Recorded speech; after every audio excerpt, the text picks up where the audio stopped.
ক্ষমতার ছায়ায় অপরাধ, প্রধান উপদেষ্টার দপ্তরের গাড়ি চালকের হাতেই প্রশ্ন ফাঁসের চাবি।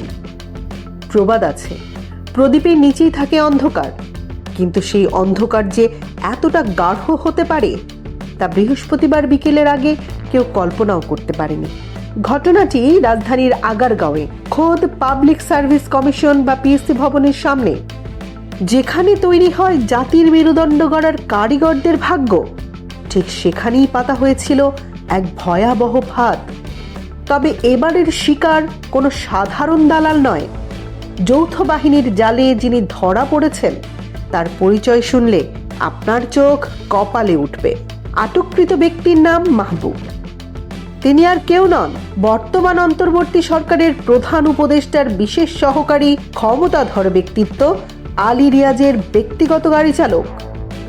এটি কি নিছক লোভ, নাকি প্রশাসনের নাকের ডগাতেই চলছে বড় কোনো ষড়যন্ত্র? ক্ষমতার কেন্দ্রে থাকা একজন ব্যক্তির গাড়ি চালক হয়েও কিভাবে তিনি জড়িয়ে পড়লেন প্রশ্ন ফাঁসের মতো জঘন্য সিন্ডিকেটে? এটি কি নিছক লোভ, নাকি প্রশাসনের নাকের ডগাতেই চলছে বড় কোনো ষড়যন্ত্র? বৃহস্পতিবার বিকেল পিএসসি ভবনের সামনে মানুষের জটলা, এর মাঝেই সাদা পোশাকে ওত পেতে আছে যৌথ বাহিনীর চৌকস টিম। তাদের কাছে গোয়েন্দা তথ্য ছিল, প্রাথমিক সহকারী শিক্ষক নিয়োগ পরীক্ষার প্রশ্নপত্র ফাঁসের নামে কোটি টাকা হাতিয়ে নেওয়ার ছক কষেছে একটি চক্র। নাটকীয় কায়দায় শুরু হয় অভিযান। গোয়েন্দারা সেজেছিলেন প্রশ্নপত্রের ক্রেতা। মাহবুব জানতেন না তিনি যাদের কাছে প্রশ্ন বা জালিয়াতি ডিল করতে এসেছেন তারা আসলে চাকরির প্রার্থী নন, তারা তার হাতে হাতকড়া পরাতে আসা অফিসার। ডিল ফাইনাল করার মুহূর্তেই চারপাশ থেকে ঘিরে ফেলা হয় তাকে। আটক করা হয় আলী রিয়াজের ড্রাইভার মাহবুব সহ দুজনকে। শেরে বাংলানগর সেনা camp commander major Aziz Sadik Asaf নিশ্চিত করেছেন এই অভিযানের সত্যতা। তিনি জানান, সুনির্দিষ্ট তথ্যের ভিত্তিতেই এই অপারেশন চালানো হয়েছে।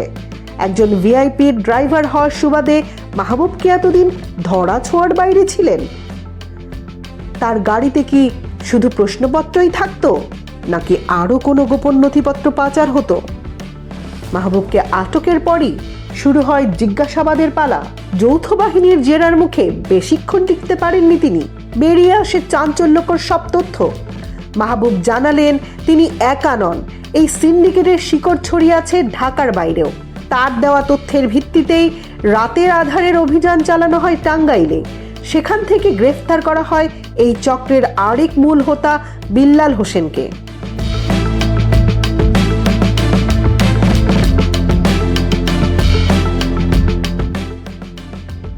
অভিযোগ রয়েছে এই চক্রটি দীর্ঘদিন ধরেই চাকরি প্রার্থীদের অসহায়ত্বের সুযোগ নিয়ে প্রশ্ন ফাঁসের প্রলোভন দেখিয়ে লাখ লাখ টাকা হাতিয়ে আসছিল। বিল্লাল হোসেন এবং মাহবুব, এই দুইয়ের সংযোগ কি? একজন ঢাকায় ভিআইপি প্রোটোকলে থাকেন, আরেকজন টাঙ্গাইলে বসে নেটওয়ার্ক সামলান। এটি কি প্রমাণ করে না যে প্রশ্ন ফাঁস চক্রটি কতটা অর্গানাইজড? প্রাথমিক শিক্ষক নিয়োগ পরীক্ষার সামনে রেখে তারা যে ব্লুপ্রিন্ট সাজিয়েছিল তা বাস্তবায়িত হলে হাজার হাজার মেধাবী শিক্ষার্থীর স্বপ্ন ধূলিসাৎ হয়ে যেত। কিন্তু এই ঘটনার সবচেয়ে স্পর্শকাতর দিকটি হলো আলী রিয়াজের নাম। তিনি প্রধান উপদেষ্টার বিশেষ সহকারী, সরকারের অত্যন্ত গুরুত্বপূর্ণ ব্যক্তি। তার ব্যক্তিগত গাড়ি চালক যখন এমন অপরাধে জড়ান তখন প্রশ্ন ওঠা স্বাভাবিক, নিরাপত্তা ব্যবস্থায় কি কোনো গলদ আছে? রাজনৈতিক বিশ্লেষকরা বলছেন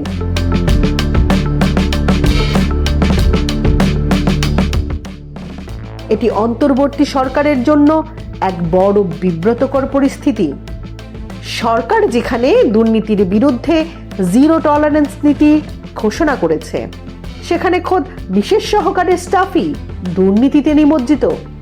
প্রশ্ন উঠছে, মাহবুব কি তার বসের নামের প্রভাব খাটিয়েই অপকর্ম করছিলেন? আলী রিয়াজ কি তার ড্রাইভারের এই অন্ধকার জগৎ সম্পর্কে কিছুই জানতেন না? নাকি নিজের অজান্তেই তিনি এক অপরাধীকে প্রশ্রয় দিয়ে যাচ্ছিলেন? এই ঘটনা বিরোধীদের হাতেও এক বড় অস্ত্র তুলে দিল। তারা প্রশ্ন তুলতেই পারে, যাদের নিজেদের ঘরের লোক ঠিক নেই তারা কিভাবে পুরো দেশের প্রশাসন সংস্কার করবেন? সরকারের ভাবমূর্তি রক্ষায় এখন কঠোর পদক্ষেপের বিকল্প নেই। একটু ভাবুন সেই বেকার যুবকের কথা, যে গ্রাম থেকে ঢাকায় এসে মেসে থাকে, একবেলা খেয়ে না খেয়ে চাকরির প্রস্তুতি নিচ্ছে। তার স্বপ্ন একটি সরকারি চাকরি, কিন্তু মাহবুব বা বিল্লালের মতো হায়নারা যখন টাকার বিনিময়ে প্রশ্ন বিক্রির পায়তারা করে, তখন সেই যুবকের স্বপ্ন খুন হয়ে যায়। প্রাথমিকের নিয়োগ পরীক্ষা মানে লাখো প্রার্থীর ভাগ্য পরীক্ষা। অতীতে আমরা দেখেছি কিভাবে প্রশ্ন ফাঁসের কারণে পুরো নিয়োগ প্রক্রিয়া বাতিল হয়েছে। এবারও কি সেই পথেই যাচ্ছিল সব?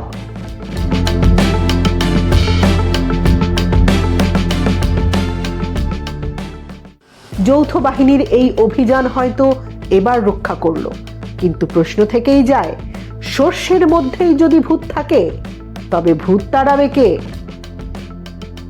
পিএসসি ভবনের সামনে দাঁড়িয়েই যদি প্রশ্ন ফাঁসের ডিল হয়, তবে আর নিরাপত্তার বাকি থাকে কি?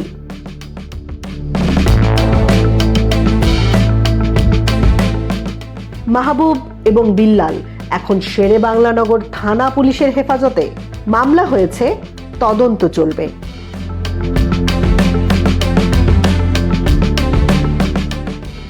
কিন্তু জনগণ জানতে চায়, এই তদন্ত কি আলোর মুখ দেখবে, নাকি উপর মহলের চাপে ফাইল বন্দী হয়ে যাবে সব? গাড়ি চালক মাহবুব হয়তো চুনোপুটি, এর পেছনে কি কোনো রাঘব বোয়াল আছে? পিএসসির কোনো অসাধু কর্মকর্তা কি জড়িত এই চক্রের সাথে? আলী রিয়াজের দপ্তর থেকে কি কোনো ব্যাখ্যা আসবে? জনগণ আর কোনো নাটক দেখতে চায় না, তারা দেখতে চায় দৃশ্যমান শাস্তি।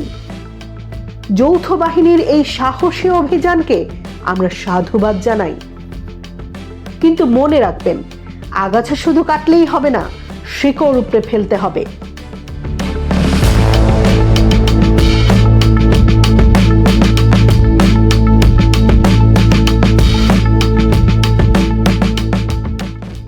চোখ রাখুন আমাদের পর্দায়। এই মামলার প্রতিটি আপডেট আমরা পৌঁছে দেব আপনাদের কাছে।